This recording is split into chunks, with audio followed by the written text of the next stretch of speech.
जब अफगानिस्तान की धरती कांपी, जब सैकड़ों घर मलबे में तब्दील हो गए और जब हजारों मासूम जिंदगियां खुले आसमान के नीचे आ गईं, तब दुनिया के कई सुपर पावर सिर्फ बयानबाजी कर रहे थे। लेकिन एक देश था, हिंदुस्तान, जो हमेशा की तरह अपनी ताकत और इंसानियत का परचम लेकर सबसे पहले खड़ा हो गया। लेकिन रुकिए, कहानी इतनी सीधी नहीं है। भारत की मदद का यह मिशन सिर्फ एक मानवीय मिशन नहीं था, यह एक जियोपॉलिटिकल मास्टर स्ट्रोक था। एक ऐसा खेल जिसमें भारत ने अपने सबसे बड़े दुश्मन को उसी के बिछाए जाल में ऐसा उलझाया कि आज तक वो सदमे में है। यह कहानी है उस ऑपरेशन की जिसकी भनक दुनिया को तब लगी जब खेल खत्म हो चुका था। और आज इस वीडियो में दोस्तों, मैं वही राज आपको बताने वाला हूं कि अफगानिस्तान में ऐसा क्या हुआ है। आखिर ASEAN समिट से लौटते ही PM मोदी ने अफगानिस्तान के लिए ऐसा कौन सा सीक्रेट ऐलान कर दिया जिसकी खबर लगते ही पाकिस्तान की नींद हराम हो गई है।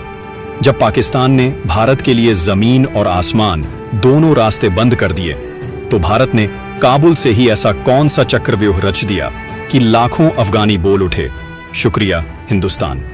आखिर भारत ने अफगानिस्तान को राहत सामग्री दिल्ली से क्यों नहीं भेजी?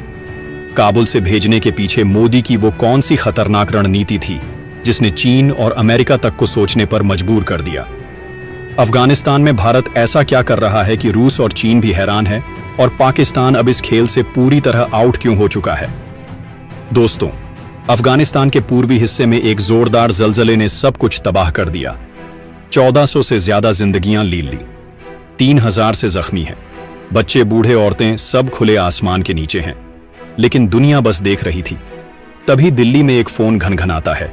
प्रधानमंत्री नरेंद्र मोदी को खबर मिलती है।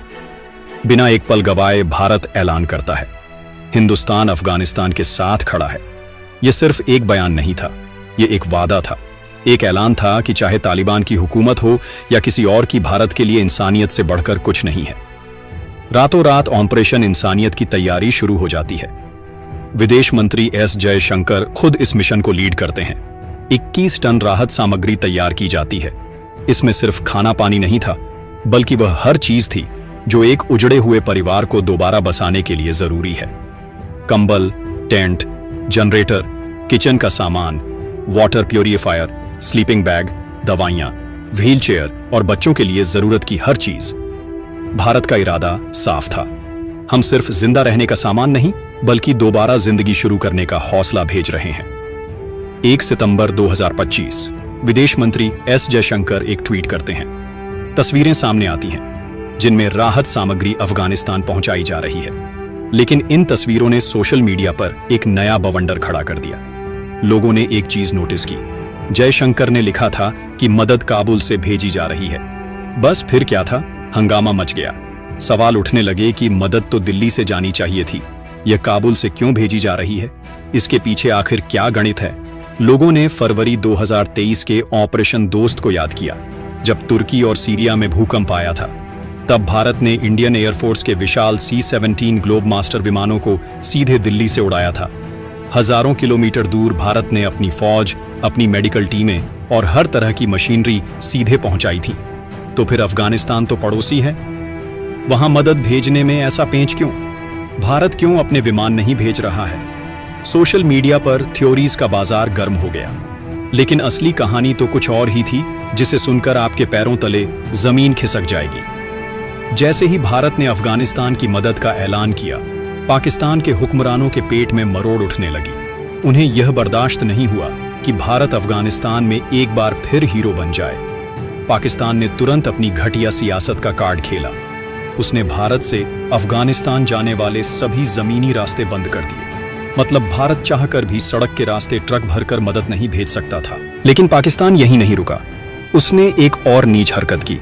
उसने भारतीय विमानों के लिए अपना एयर स्पेस भी बंद कर दिया। इसका मतलब साफ था कि भारत का कोई भी प्लेन पाकिस्तान के ऊपर से उड़कर सीधे अफगानिस्तान नहीं जा सकता था। पाकिस्तान को लगा कि उसने भारत को चेकमेट कर दिया है। वो मन ही मन मुस्कुरा रहा था कि अब भारत मदद कैसे पहुंचाएगा। वो दुनिया को दिखाना चाहता था कि इस रीजन का बिग बॉस वही है। लेकिन वो भूल गया था कि यह 1947 का भारत नहीं, यह 2025 का नया हिंदुस्तान है, जो बंद दरवाजे तोड़ना ही नहीं, नए रास्ते बना भी सकता है। दोस्तों, जब पाकिस्तान ने सारे रास्ते बंद कर दिए, तब दिल्ली में असली गेम शुरू हुआ। भारत ने एक ऐसा दांव खेला जिसकी पाकिस्तान ने कल्पना भी नहीं की थी। भारत ने सीधे तालिबान सरकार से संपर्क साधा। पर्दे के पीछे क्या डील हुई, यह तो आज भी एक राज है, लेकिन नतीजा दुनिया के सामने था।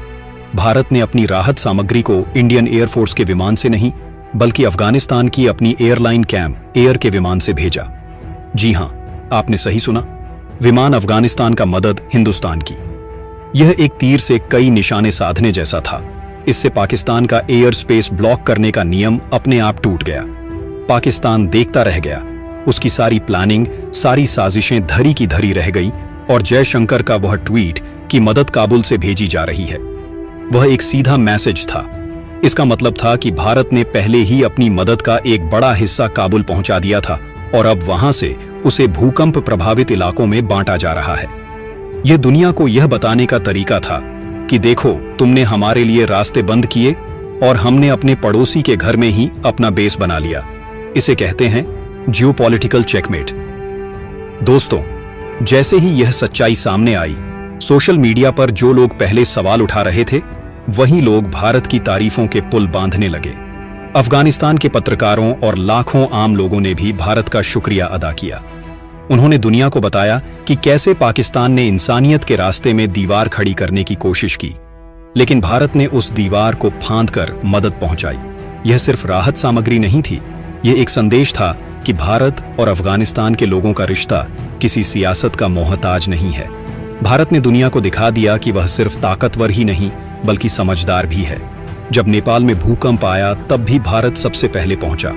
जब श्रीलंका में सुनामी आई, तब भी भारत ने मदद की, और कोविड के दौर में वैक्सीन मैत्री को कौन भूल सकता है, जब भारत ने दुनिया के दर्जनों देशों को मुफ्त वैक्सीन देकर करोड़ों जानें बचाई थी। अभी पाकिस्तान भारत के इस दांव से उभरा भी नहीं था कि उसे एक और जोरदार झटका लगा। यह झटका किसी और ने नहीं, बल्कि खुद तालिबान ने दिया। तालिबान, जिसे कभी पाकिस्तान अपनी कठपुतली समझता था, उसी ने पाकिस्तान को आईना दिखा दिया। तालिबान के रक्षा मंत्री और संस्थापक मुल्ला उमर के बेटे मुल्ला मोहम्मद याकूब ने एक इंटरव्यू में पाकिस्तान को जमकर धोया। जब पाकिस्तान ने रोना रोया कि टीटीपी और बीएलए जैसे समूह अफगानिस्तान से आकर उन पर हमले कर रहे हैं, तो मुल्ला याकूब ने जो जवाब दिया वो किसी सर्जिकल स्ट्राइक से कम नहीं था। उसने कहा, अगर कोई तुम्हारे बड़े बड़े शहरों में धमाके कर जाता है तो यह हमारी नहीं, तुम्हारी नाकामी है। अपनी सिक्योरिटी की खामियों को छुपाने के लिए अफगानिस्तान पर दोष डालना बंद करो। यह बयान पाकिस्तान के मुंह पर एक करारा तमाचा था। एक तरफ था भारत, जो मुश्किल वक्त में मरहम लगा रहा था, और दूसरी तरफ पाकिस्तान, जिसे तालिबान भी अब बोझ समझने लगा था। भारत की सॉफ्ट पावर और हार्ड स्ट्रेटजी ने ऐसा कमाल किया कि अफगानिस्तान में पाकिस्तान का खेल लगभग खत्म हो चुका है। भारत ने बिना एक गोली चलाए, बिना एक सख्त बयान दिए, पाकिस्तान को उसी के खेल में मात दे दी है। आज अफगानिस्तान का बच्चा बच्चा हिंदुस्तान का शुक्रगुजार है। वो जानते हैं कि मुश्किल घड़ी में उनका सच्चा दोस्त कौन है। ये भारत की वो कमाई है जिसे दुनिया की कोई ताकत छीन नहीं सकती। तो आप क्या सोचते हैं भारत के जबरदस्त मास्टर स्ट्रोक के बारे में?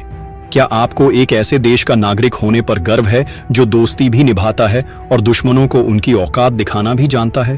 दोस्तों, अब आपकी इस पर क्या राय है? कमेंट में बताइएगा। जय हिंद, जय श्री राम।